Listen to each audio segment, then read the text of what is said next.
हमने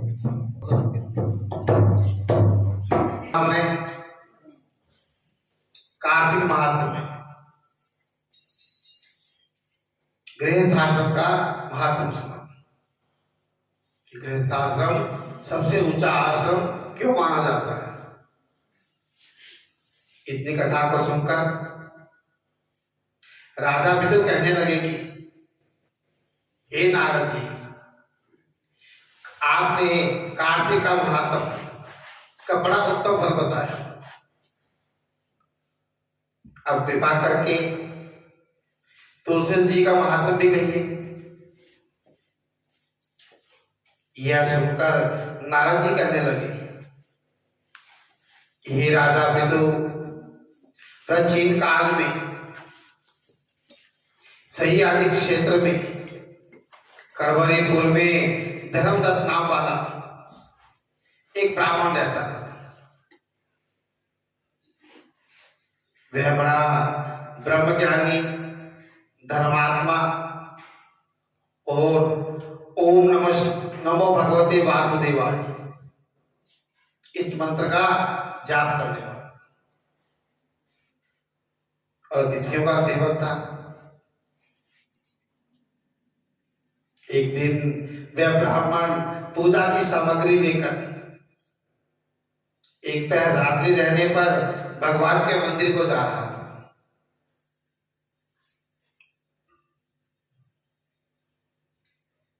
इतने में सामने से आती हुई उसने एक भयंकर राक्षसी को देखा। वह बिल्कुल नग्न, सूखी देह, आगे को निकले हुए बड़े बड़े दांत, लाल नेत्र, गुरगुर का शब्द करते हुए। ऐसी भयंकर राक्षस योनियां हमें क्यों मिलती हैं?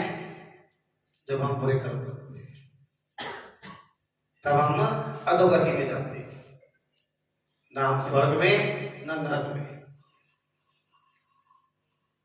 तीन तरह के पितर प्रेत वगैरह होते हैं। एक जो स्वर्गलोक में रहते हैं, एक जो अंतरिक्ष में रहते हैं, तीसरे वो जो पृथ्वी पे घूमते हैं।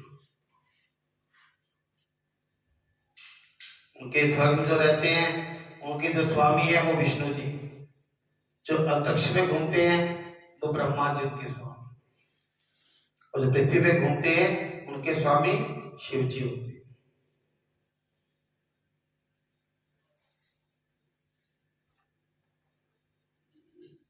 ऐसी भयंकर राक्षसी को देखकर भयभीत धर्मदत्त ने तुलसी से मिला हुआ जल उस पर फेंक दिया।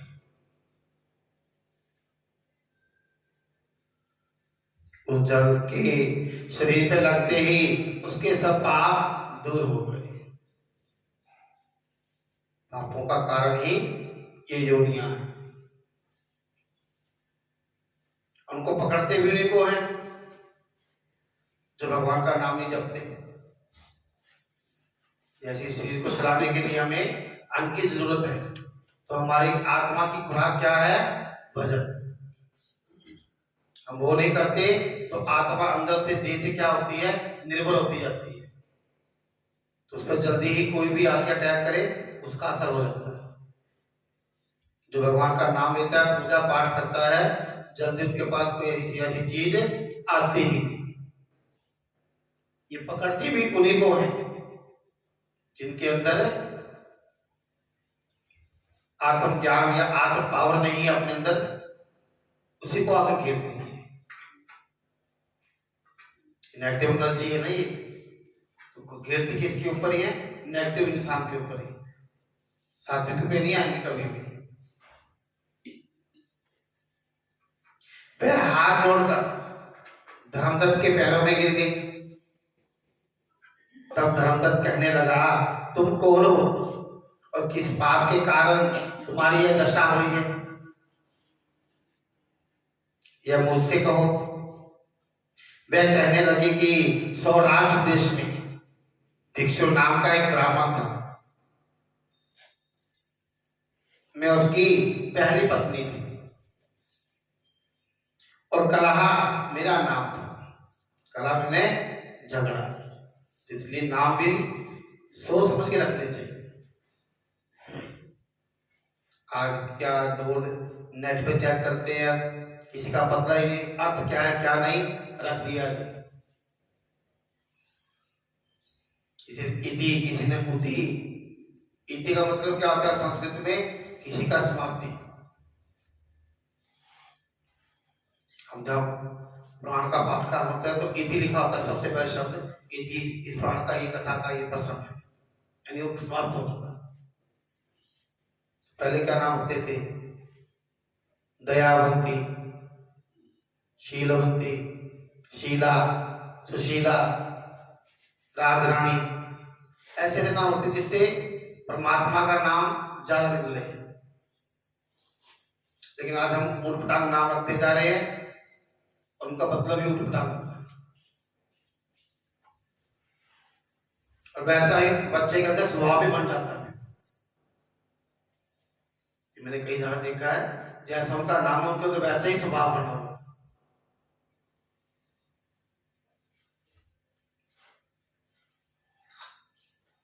मैं ना तो कभी अपने पति से मीठे वचन बोलती थी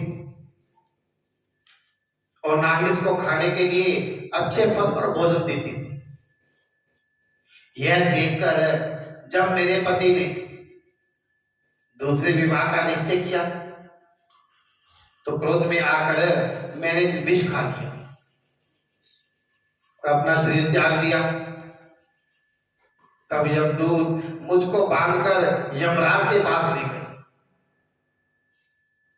तत्पश्चात यमराज को चित्रगुप्त मेरे अच्छे और बुरे कर्मों को बताते हुए बोले कि हे महाराज, इसने कभी भी कोई अच्छा कार्य नहीं किया, सदैव पति के साथ द्वेष करती रही।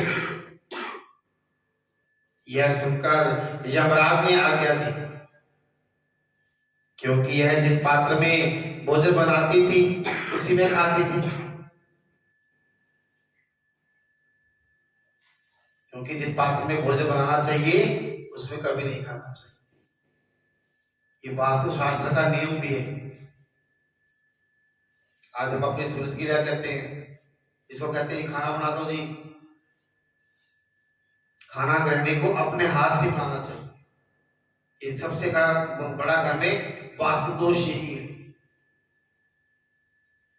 जैसे स्वभाव से आप अन्न बनाओगे वैसा ही शरीर में जाएगा, जैसा शरीर में जाएगा वैसा उसका रंग आएगा। खुश मन से बनाओगे तो घर में खुश सुख शांति रहेगी, और बुरे मन से बनाओगे, क्रोध में बनाओगे तो कैसा स्वभाव पूरे परिवार में पड़ेगा, उसका असर ये गारंटेड है। 100% ये भी एक वास्तु दोष है। हम क्या कहते हैं, काम करने वाली तेरी आई, उसको कह दिया 4 फुलके मेरे बना दे, तो पहले दुखी आई कहीं से, उसी दुख में वो खाना बना के देगी और उसी का असर में हमारे ऊपर आएगा। घर में नहीं झगड़ा होगा तब भी होगा। इसलिए कोशिश, बाकी काम नहीं तो भोजन अपने हाथ से। और जहां भोजन बनाते हैं वहां कभी नहीं खाना चाहिए। वहीं बनाती रहेंगे, वहीं खाती रहेंगे, नोट चेक करते रहेंगे। ये भी एक बड़ा सा दोष है। जो गृहिणी अपने चूल्हे पे बैठे खाती है, उसके घर में चाहे लाख रुपए का राशन आ जाए वो भी कम पड़ेगा, उसमें बरकत नहीं होगी कभी। खाना है, भूख लगी है, कोई बात नहीं, साइड में निकाल के खाओ, बैठ के खाओ आराम से। लेकिन क्या करती है, वहीं पे चूल्हे पे दाल भी चढ़ा रखी, वहीं बैठ के हाथ में साथ लगा होता है। ये भी दोष है। ये चूल्हा, इसको अग्नि देवता कहते हैं ना, रातों में कहते हैं अग्नि पे भोजन डाल दो जी करो, और उसी पे चूल्हा डाल देते हो पहले आप। इसलिए जिस पात्र में बनाओ उसमें मत खाओ, और चूल्हे के ऊपर मत खाओ। इसलिए इसको अपनी संतान खाने वाली बिल्ली की योनि में भेजा जाए। यह अपने पति के साथ द्वेष रखती थी, इसलिए इसलिए यह विष्ठा खाने वाली शुक्री की योनि में जाए, सुअर की योनि। कल आपने ये भी सुना था ना कि पति को अपनी पत्नी की सेवा करनी चाहिए, उनका सम्मान करना चाहिए, तो आज ये भी है, पति का भी सम्मान होना चाहिए। तो पति जरा भूखा घर से आते, आप मैं तो मार की रोटी बना के खा लो, तो इसलिए जहां तक हो उनका मान सम्मान भी उतना ही होना चाहिए। इसने आत्महत्या की है, इसलिए प्रेत योनि में जाए। थोड़ा सा गुस्सा करते हैं आजकल, हमारे बच्चों में हो रखा है ये स्वभाव, थोड़ा गुस्सा करते हैं, हम तो ये करने जा रहे हैं, हम तो ये करने, उनकी योनिया का फल यही है, वो फिर प्रेत योनियों में जाएंगे। जैसा हमारे मन में स्वभाव होगा वैसे हमको योनि मिलेगी। इसका सबसे बड़ा प्रत्यक्ष उदाहरण भागवत के अंदर जटभरत जी का है। उन्होंने 3 जन्म लिए थे और तीनों जन्म याद थे, किस कारण हुए?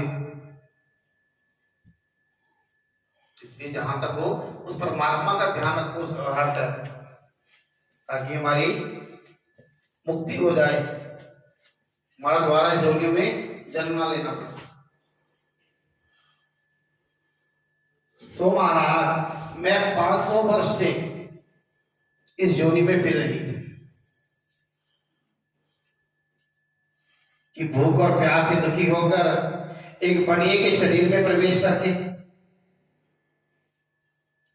कृष्णा और वेणी के नदी के संगम पर आई। जैसे ही नदी के तट पर पहुंची कि भगवान विष्णु के दूतों ने मुझे उस वैश्य के शरीर से निकालकर बाहर फेंक दिया।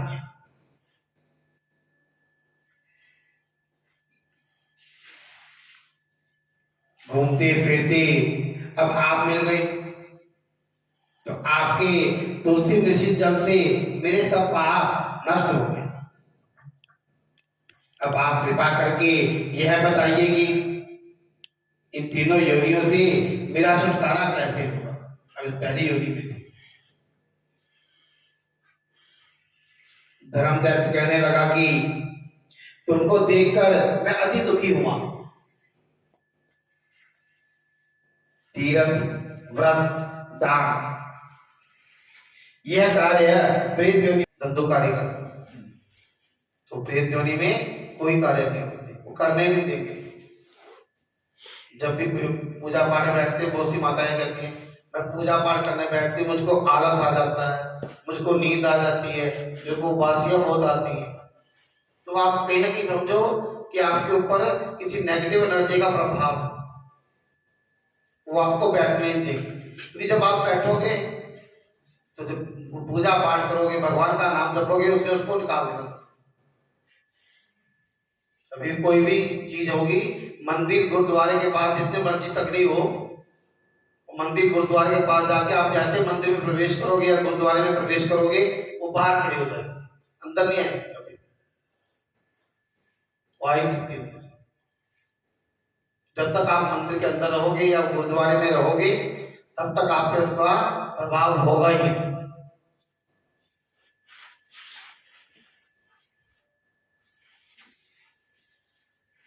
तुम्हारे पाप अधिक हैं और पुण्य बहुत कम है।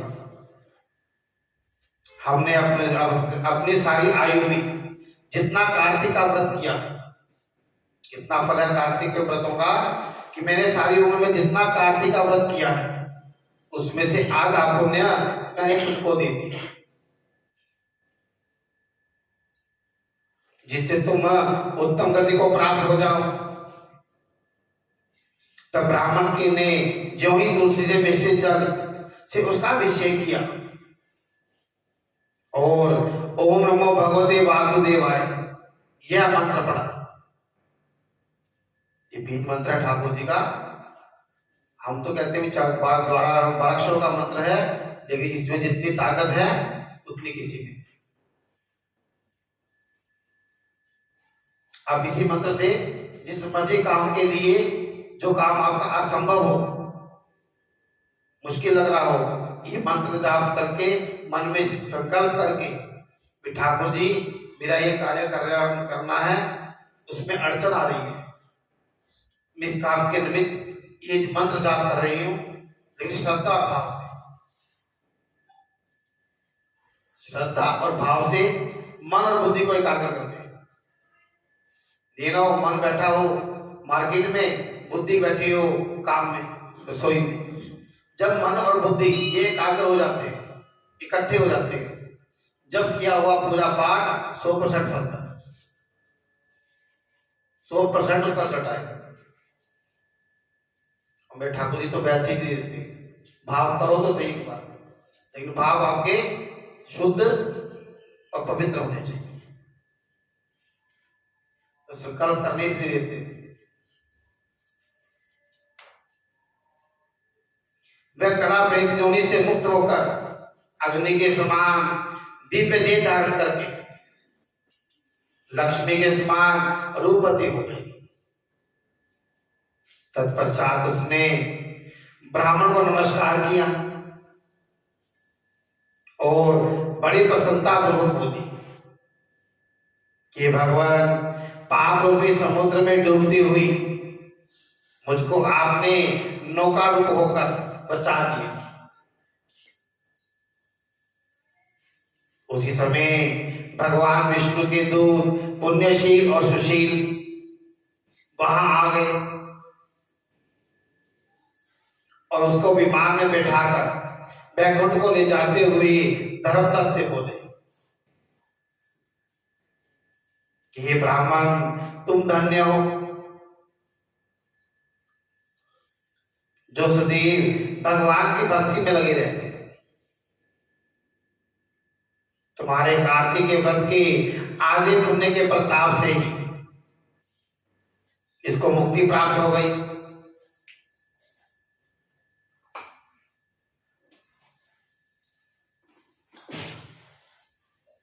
हे विप्र, कालांतर में तुम भी राजा के कुल में पैदा होकर बैकुंठ को प्राप्त होगी। बोलो वृंदावन बिहारी लाल की जय।